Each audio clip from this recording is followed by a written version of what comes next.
Hi, welcome to this episode of Coffee and Co-Parenting. Today we will be discussing inappropriate behaviors in today's society. What starts today's episode is I received my first hateful message with good intentions. I don't know. It's a little confusing.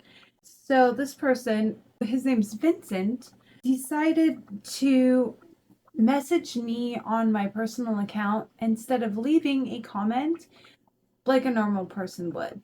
I've never messaged a creator like that at all. Whether I agree with them, whether I disagree with them, whether I like their tone, their outfit, their look, anything. I've never sent a message to somebody calling them abusive. But today we'll be reading the message that I got, taking pauses, and discussing the behavior and my situation and the reality of it. So stay tuned.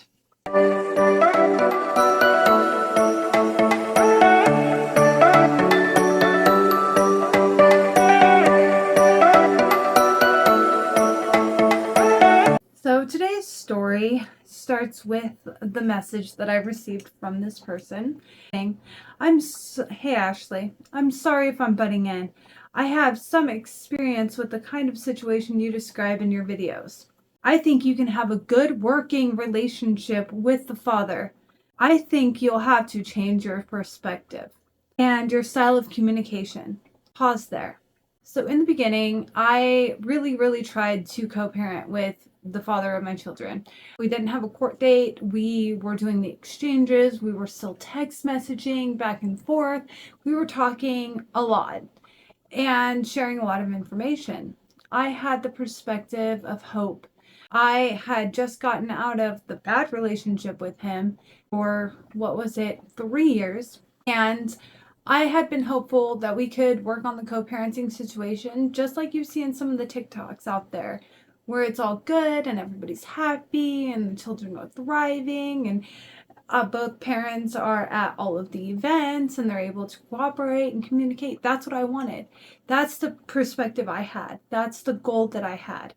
Resentful communications, hateful messages, lack of cooperation, lack of communication, blame shifting, all of the toxic behaviors that a lot of people are facing in society. That's what I'm facing. And I have messages and I have communications where there was clear boundaries crossed, the communication turned hostile, the blame shifting, all of it. I know when I've messed up, there was communications that I probably shouldn't have sent, but since then, in the last almost 5 years, I've learned from my mistakes. I've altered the way that I speak and communicate. Now I'm more closed off. I realized that I was always in a high conflict co-parenting situation, and it's not actually true co-parenting. To be able to co-parent, you have to be able to cooperate and work together, communicate, and respect each other. You can't cross each other's boundaries or have resentful communications or leave the other parent out of situations that they should be involved in. And that is not, a good situation for the children either. It's not in the best interest of the children to have their parents constantly fighting and have two separate events for everything. It's actually healthier for the children to be together and have one event for everything. So imagine birthday parties and the holidays and even weddings. Like, that's one in a lifetime event. Do you think that when they're an adult, if the two parties are not able to communicate and cooperate, who's going to be invited? The one that's more cordial or the one that's more hostile? Just keep that in mind. If you are not able to maintain a good communication, set boundaries, respect, all of the above, then you are not going to have a healthy relationship with anybody in your life. Probably both parents do. But I suspect there's already so much bitterness, you'll have to go first. Okay, so I've already gone first. I've already been through the situation where I've tried to co-parent with him and his ex-wife. I've changed my perspective a lot. This is the year that I realized that I was actually in a high conflict co-parenting situation. Before, I was naive, I was hopeful, I was communicative. It wasn't until March of 2023 that I had a breaking point and I started my whole podcast journey. So I don't know what you want to tell me about my perspective, since you don't know anything about me, and the bitterness that you see, I think it's coming from your own mindset, because my podcast or my channel is here to talk about the situations that I've been through in a non-biased way. If you hear any negativity, it's because I'm going through currently a negative situation. Not all situations should be talked about lightly and joked about. There is a time for a happy, cheerful tone, and then there's a time for a very serious tone. So when it comes to my children, I tend to be a little more on the serious side because I'm trying to currently raise them. And I'm trying to currently raise them with the co-parent. So until you fully understand how hostile some co-parenting situations can actually be because of mental disorders, addiction, bitterness, resentment, all of it.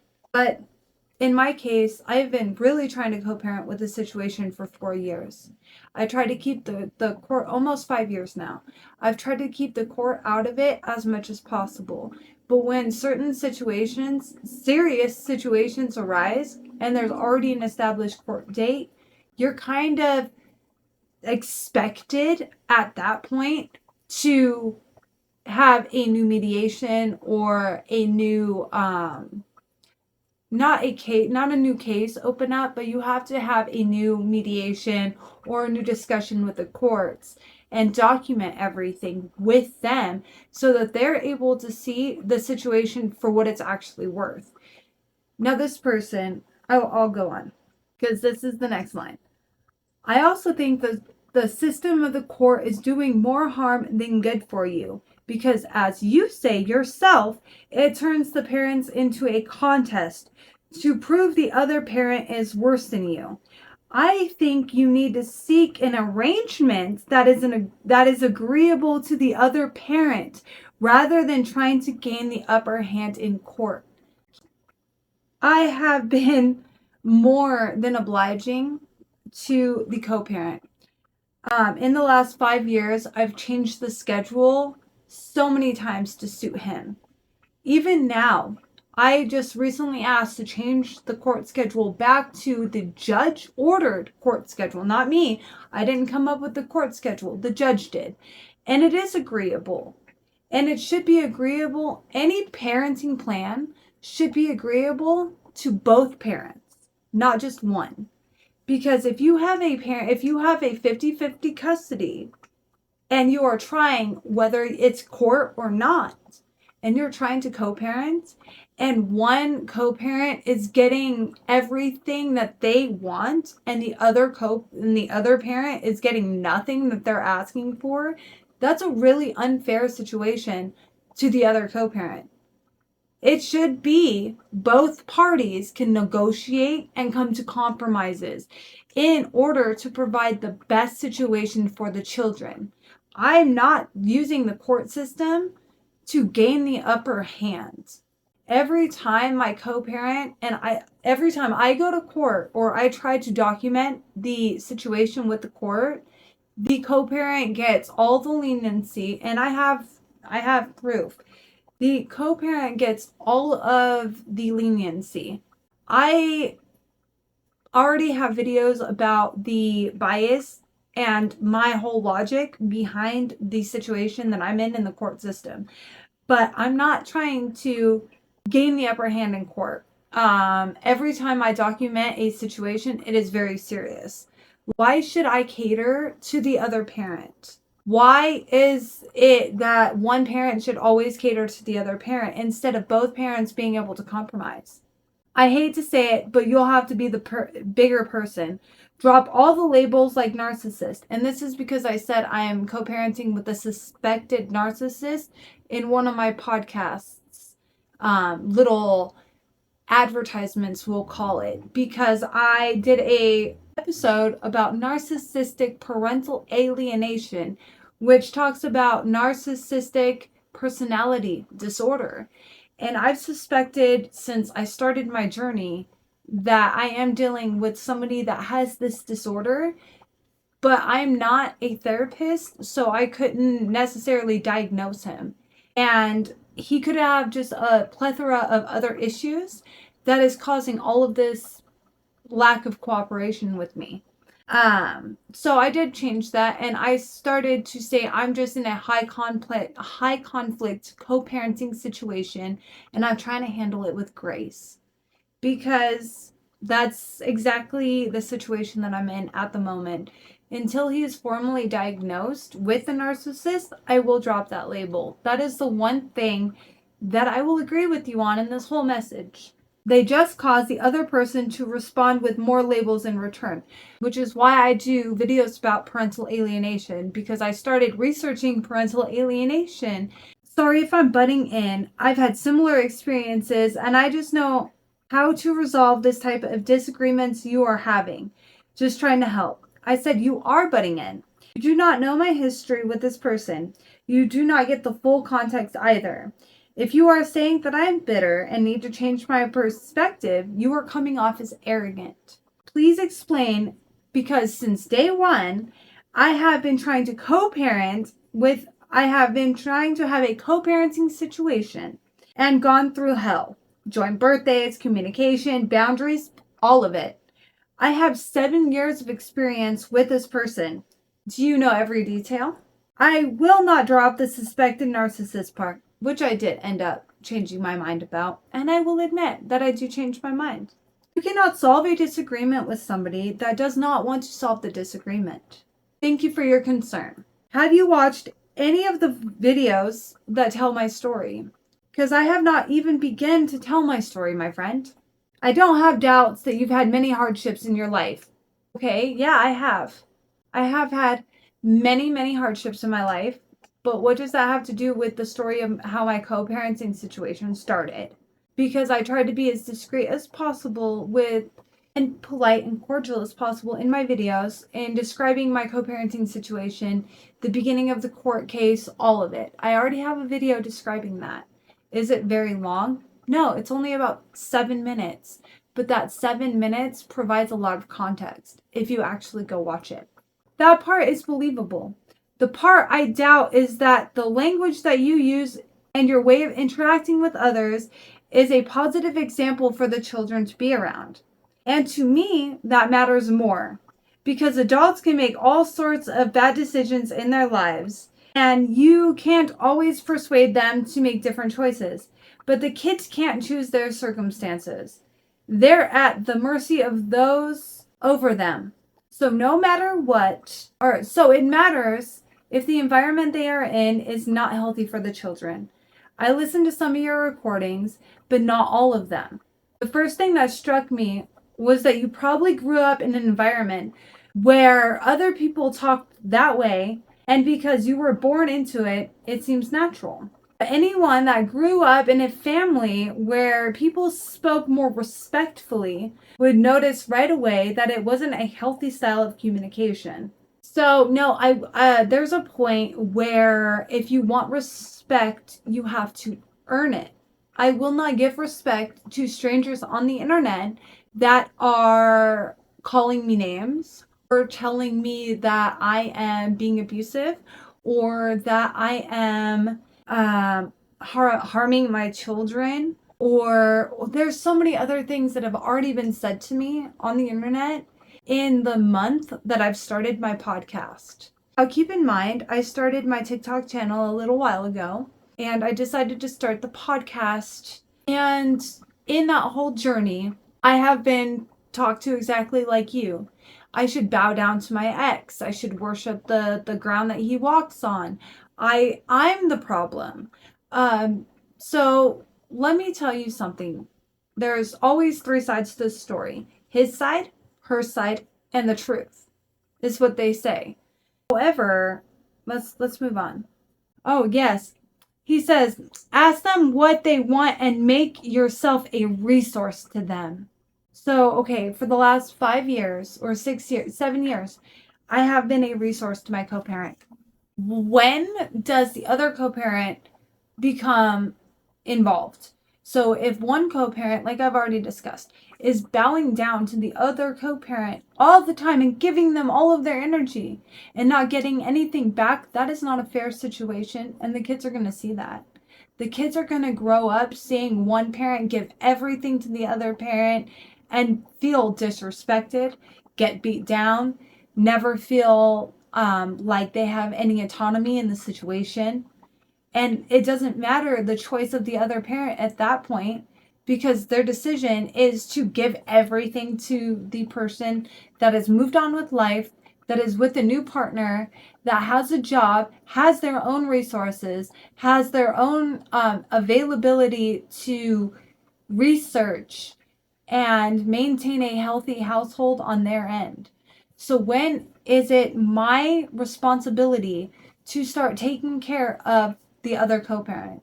It is not my responsibility, nor is it any other co-parent's responsibility to take care of another adult, unless it's their mom or, like somebody in a situation where they need actual care and you care for that person. In my situation, it's not my responsibility to be a resource for my ex. Just because he's a co-parent. He has access to all of the same resources that I do. Literally. He has all of the access to the same resources that I do. So why should I be a resource for him if he's not going to be a resource for me? This message that I was just reading is all one-sided. It's, you should bow down to the man. You are just talking ill about men. You have a crusade against men. You're just evil and hostile and malicious because you're a woman, which is not the situation. In a lot of my videos, I talk about how the court system is biased against both parties, and they're just trying to justify it instead of looking at the situation at hand, which is the video that you referenced. So kudos to you for is whether your account of these events is true or how much of it was true. Which, okay, I just said I'm telling my story. So you do you think that I'm lying? Because why would you even question the truth? My only concern is that the children would be in an environment where they hear people talking that way. The language you're using is incredibly malicious and abusive. I don't think that you necessarily, and I don't think you have the necessary background with communication styles in healthy environments to recognize how bad it is. The way that I'm speaking to you right now is very unhealthy, apparently. I didn't realize that the way that I was speaking to you guys now is very unhealthy. Okay. So, do you want me to conceal my emotions when I'm in a frustrated environment and I'm discussing a topic with you guys? Or, like, I don't understand, because some of the videos that I have about co-parenting are not unhealthy communication or disrespectful. The videos that he might be referring to are the ones where I am having an attitude with people because they said some dumb stuff to me that was sexist or belligerent or toxic, and I am replying to them. And I will not be nice to people that spout nonsense and abusive language to me first. Because if you're not going to communicate with somebody in a respectful manner, you shouldn't expect respect back. And again, this person doesn't know my environment. They've never met me. They've never met my children. They don't know how I speak to my children or around my children. They see the little bit of frustration that I portray on the internet when there are toxic people. And after a long day of, taking care of kids and trying to build a podcast about co-parenting based on your own situations that weren't necessarily nice or kosher to begin with is exhausting enough to have, and then like to read all of these nasty messages, and we haven't even gotten to the best parts, is really just gross and it's disgusting. Like, for one, why do you think that it's okay to message somebody that you've never met, you've never been around, based on a couple videos and say that they're completely toxic and abusive, disregarding everything that their ex has done, every abusive thing that the other person has done, and then you tell them that they need to bow down to the ex, basically? That's gross. A man is telling a woman that they need to bow down to their abusive ex. You don't know about the issues or any of the situations that I've lived with this person. So you're telling me that I need to lower my self-worth in order to cater to somebody that has been disrespecting me for years, and I need to find a parenting agreement that works for them and not me too? Like, not me as their mother? It's all about the father, right? So if that were the case, then he would have full control over the parents, and I wouldn't even be involved. Not all people in the situation are able to come together and make compromises. And the way that you're talking to somebody that you don't know is actually pretty abusive yourself. You can't per se. So basically, kids growing up in that kind of environment suffer serious emotional problems.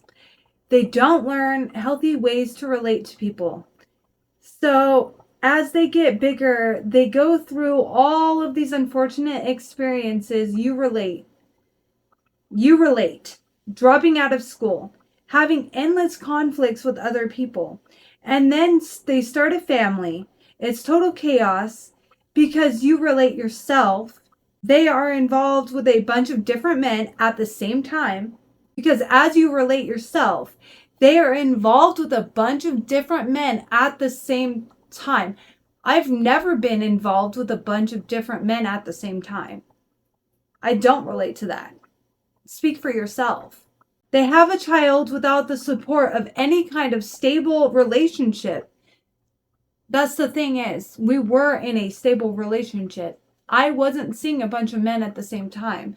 This man wasn't just some random dude that knocked me up on the street, but thank you very much for making that assumption about me. That tells me a lot about what you think about me.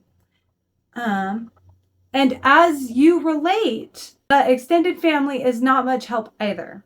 So you're telling me that I relate to a bunch of women that go around and sleep with a bunch of men and then get pregnant. That wasn't my situation at all. And I have videos talking about my situation. That's why there is so much research that demonstrates that children in a single mother homes have a higher rate of negative outcomes that can be measured. They are many more likely times to drop out of school, to use drugs and alcohol, to have teen pregnancies, and they are 13 times likely or more likely to be in the juvenile justice system.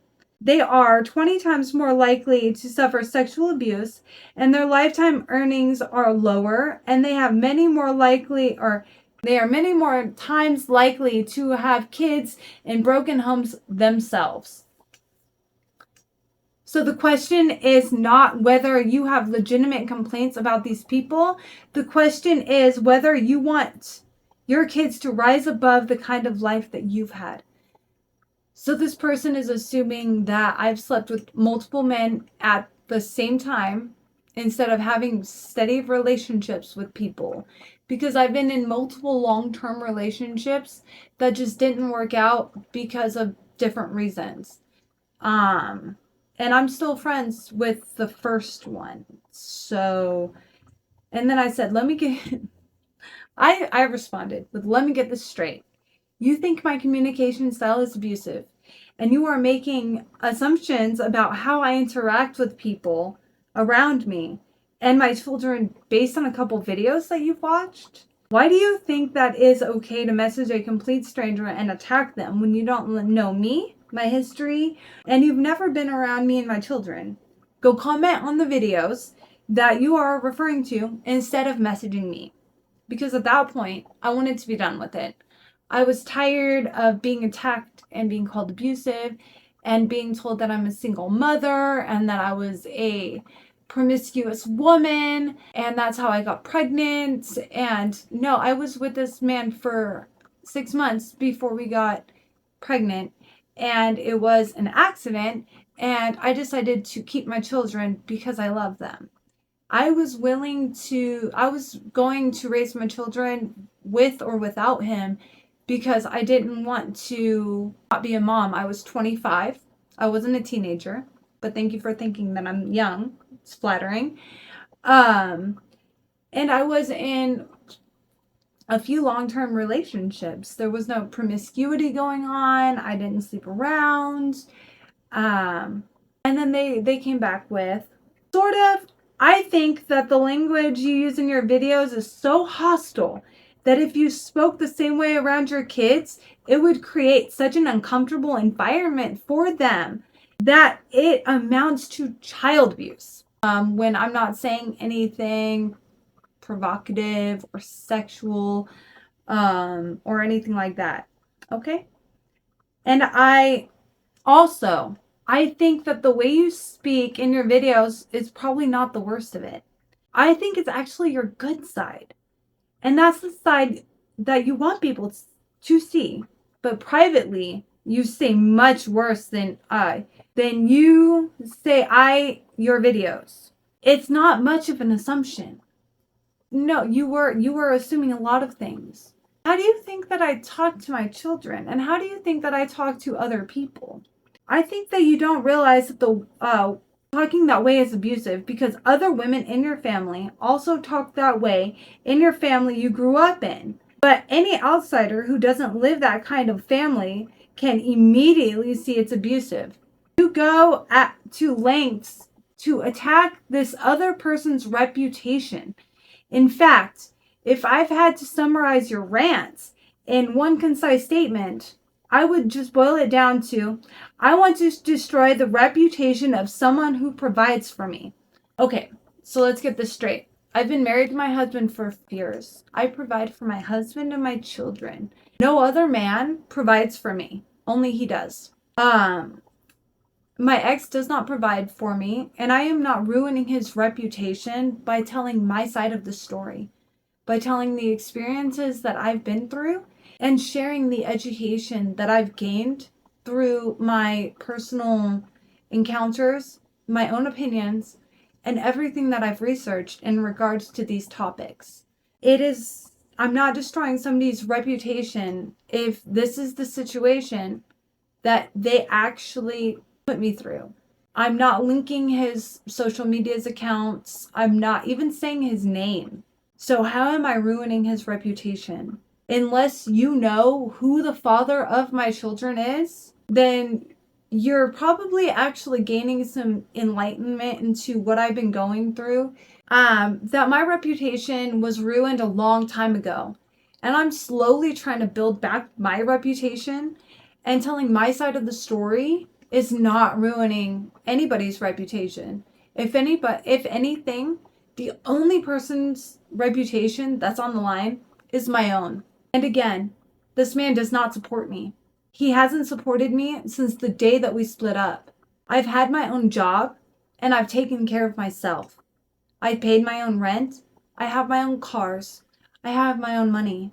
Me and my husband, everything that you see in the background, this is mine and my husband's. We did this together. Well, some of these paintings I did. I did this, I did that, and I did that. My kid did that. Everything else, we got together. He does not pay me child support. I do not ask for it. I've never asked for it. So, no, I'm sure in your mind that makes perfect sense. But the problem is now you have kids. And so your kids are growing up hearing this abusive language all day. And their lives have already been affected by it and will get worse as it continues. I make those videos away from my children and they're not allowed to see my videos. So the fact that you think I am going around and saying abusive things to my children all day, think about what you want for your kids. I do, which is why I talk about the best interest and I talk about healthy co-parenting and unhealthy co-parenting, communication, boundaries, respect, court orders, relocation, accountability, mistakes, responsibility. I talk about it all. And I teach my kids those things as well. Do you want them to have the same kind of family life that you've had? No, which is why I left their father. Because it was turning out to be a miserable situation just like I grew up in, full of abuse and high conflict. Since day one, that's the situation that I was in. So that's why I left and I married somebody else. Because if you want them to have a happy family life, you have to abandon those crusade against men. I don't have a crusade against men. I have a crusade against toxic people. The videos that I was responding to in a lot of my TikToks actually were against women. There was a couple videos on the channel about men saying sexist remarks to me first and me responding. I also kept that very polite. I didn't name call or anything. I know you probably don't want to hear this, but the change that would help your children the most would be if you make a decision to train yourself and start attending batterers classes. I don't even know what to say about that. Batterers classes? Okay. Your problem is, my problem. So you don't even know me and you're gonna tell me what my problem is based on a couple videos that you've watched. Okay? Your problem is that you have learned abusive ways of dealing with family members. Not just because you assault them at times. I assault my family members. I just walk up and I start hitting them. What? How do I assault my family members? How do I assault my family? Okay, we're just going to leave that one there. When you go to these classes, they will explain that it is really your way of thinking that causes your problems, and you can change your way of thinking with effort. Specifically, the habit that you have of contributing your actions and choices to other people. Okay, so when I recount a situation about what happened, I didn't know that I was responsible for the choices that the other person made that caused the situation to happen. Okay. That the thing is that is making you so hostile and angry. You feel that other people are causing you to have problems. But when you start taking accountability for your own actions, choices, situations, and feelings, then you will no longer hate those people. I don't hate anybody. I don't hate my co-parents. I want the girls to be around their father. I want them to but I want them to have a healthy father. I know you don't want to hear it, but when you do that, your children will notice that change in you. And the whole family, including you, will be happier. Okay, so let's talk about accountability because that's the end of the messages. I said, thank you for giving me more content. No, I will not take unsolicited advice from a stranger that I do not know and does not know me. You were taught that it is okay to message women that you don't know and put all of the blame on them.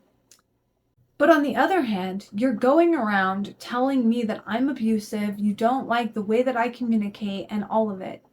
Again, you've never been around me, and you think that it's okay to message a complete stranger and say all of this harmful things, all of this hurtful and harmful things to them without taking any consideration into their situation.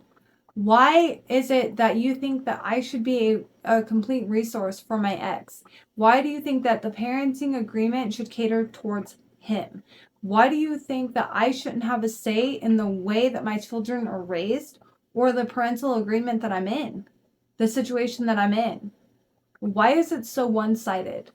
Why shouldn't both parties be able to compromise, like I've already stated, communicate, and come to agreements? So I have years of messages that I have communicated with schedule changes, pickup times, work, keeping the girls for an extended period of time, all of it.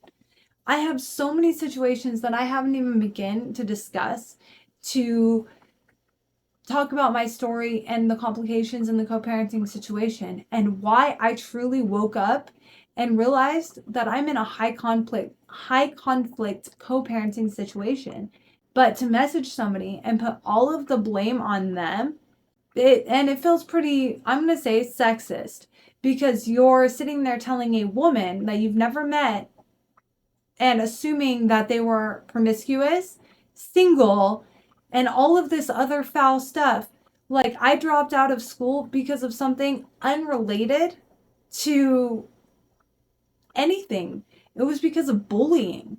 It was because the school system did not listen when I said, I'm not the problem. I'm not interacting with this person. This person is literally hunting me down and harassing me and physically assaulted me. I didn't fight back. And yet still, I was getting threatened to be expelled. So I chose to drop out, because being a dropout is a lot better than being an expulsion student. And it looks a lot worse on your permanent record to be expelled than it does to drop out. So I chose to drop out, get my GED, and then my associate's degree.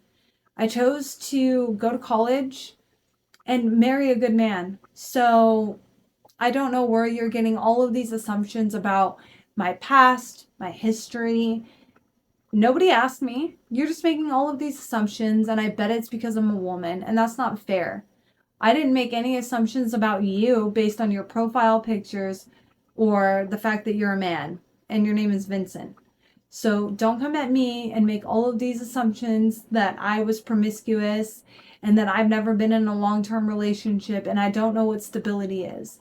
Because when I was with the father of my children, it was a stable relationship as far as everybody else was concerned. What was happening behind closed doors, nobody ever knew about. We never talked to anybody. I never had a friend to console or to confide in.